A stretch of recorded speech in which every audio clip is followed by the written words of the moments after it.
Welcome to the Zombie Story Zone. Hello, brave storytellers.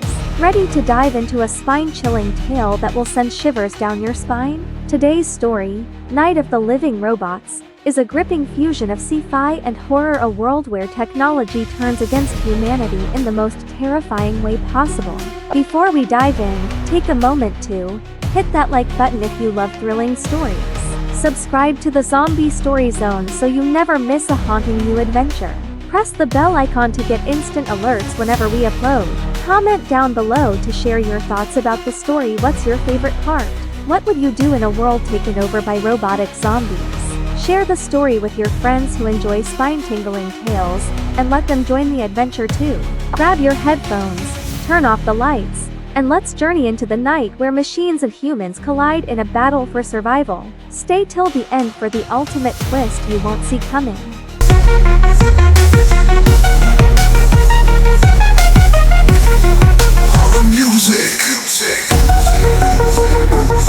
Elsa's back hit the server rack with a dull thud, her breath coming in short gasps. The massive sentinel blocked the doorway, its dark, hollow eyes fixed on her. Its movements were deliberate, almost methodical, like a predator sizing up its prey. The sound of its servos whirring echoed through the confined space. She forced herself to think. How do you stop something designed to be unstoppable? Her flashlight beam wavered as her trembling hands searched for a way out. There were no weapons, no hiding spots, just the rows of humming server racks and the harsh glow of the emergency lights. Her gaze darted to the control console in the center of the room. If I can reach it, I can shut down the entire system. But the sentinel was between her and salvation. The robot took another step, its massive foot clanging against the metal floor. Its clawed hand reached out, its fingers curling like the jaws of a mechanical vice. Elsa's mind raced. Think. What's its weak spot? She remembered the training manuals, the countless simulations. The sentinels were designed to adapt to threats, but their power source was heavily shielded in the chest cavity. If she could overload it. Her eyes darted to the emergency power conduits running along the wall. If she could rig them to send a surge of electricity into the sentinel, it might be enough to disable it or at least slow it down. A desperate gamble with no time to waste, Elsa bolted toward the wall, her flashlight bouncing wildly as she moved. The sentinel reacted instantly, its massive form lunging toward her. She dove to the side, narrowly avoiding its grasp. The robot's clawed hand smashed into the wall, leaving deep gouges in the metal. Elsa scrambled to her feet, yanking a power conduit from its housing.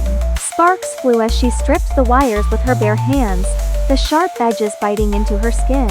Pain shot through her fingers, but she couldn't stop. This is our only chance. The sentinel turned to face her, its dark eyes glowing faintly. It seemed to hesitate for a moment, as if processing her actions. Then, with a deafening roar of servos, it charged. Elsa ducked just as the massive machine swiped at her, the claws missing her by inches. She shoved the exposed wires into its chest cavity, aiming for the faintly glowing power core beneath its armor. A blinding flash filled the room as electricity surged through the sentinel's body. The robot convulsed violently, its limbs twitching in unnatural angles. Sparks erupted from its joints, and a high-pitched whine filled the air. For a moment, Elsa thought it was over. The sentinel collapsed to the ground, smoke rising from its smoldering frame. But then its head turned, its eyes flickering back to life. Impossible, Elsa whispered, her heart sinking. The virus Evolvist virus wasn't just a corruption of code, it was learning, adapting. The sentinel was still operational, its movements slower but no less dangerous. Elsa realized the horrifying truth. The virus had integrated itself into the robot's systems at a fundamental level. Disabling one wouldn't stop the others. She needed to take down the entire network. She turned and sprinted for the control console, her footsteps echoing in the cavernous room. The sentinel struggled to rise, its damaged limbs screeching in protest. But Elsa didn't look back. She reached the console and began typing furiously, bypassing the security protocols. The mainframe's interface flickered to life. Lines of code scrolled across the screen, interspersed with warnings in bright red text. System compromised. Viral infection detected. Quarantine protocols disabled.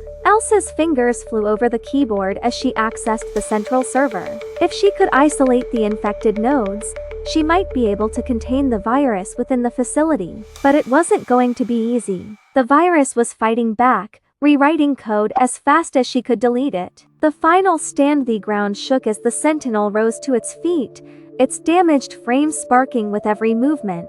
Elsa could hear it advancing, the sound of its metal footsteps growing louder. Come on, she muttered, her hands trembling as she entered the final command. The system beeped in acknowledgement. Isolation in progress. A countdown appeared on the screen. 5:00, 4:59, 4:58. She had 5 minutes to complete the quarantine protocol and purge the virus.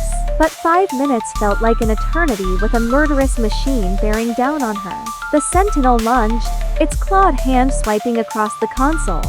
Elsa barely managed to dodge, the impact sending sparks flying.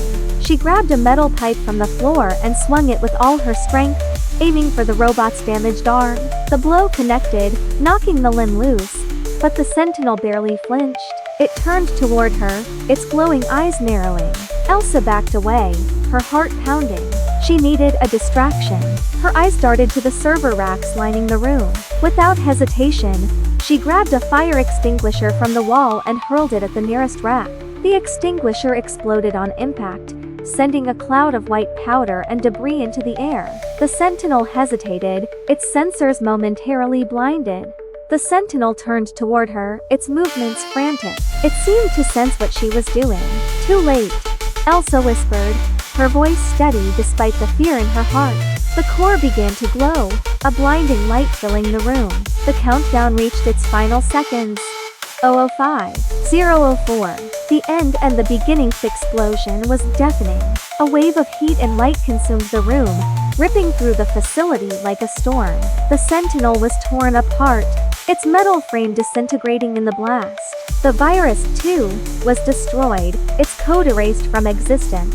Outside, the dawn broke over the horizon, the world blissfully unaware of the nightmare that had been averted. The robotics facility was gone, reduced to rubble. Epilogue: weeks later, a recovery team sifted through the wreckage. Among the debris, they found a single drive, heavily damaged but intact.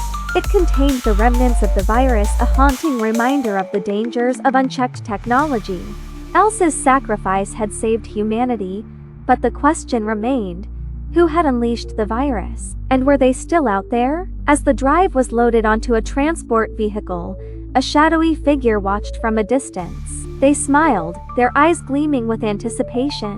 The experiment was a success, they whispered, disappearing into the morning mist. Let's begin. Night of the Living Robots starts now.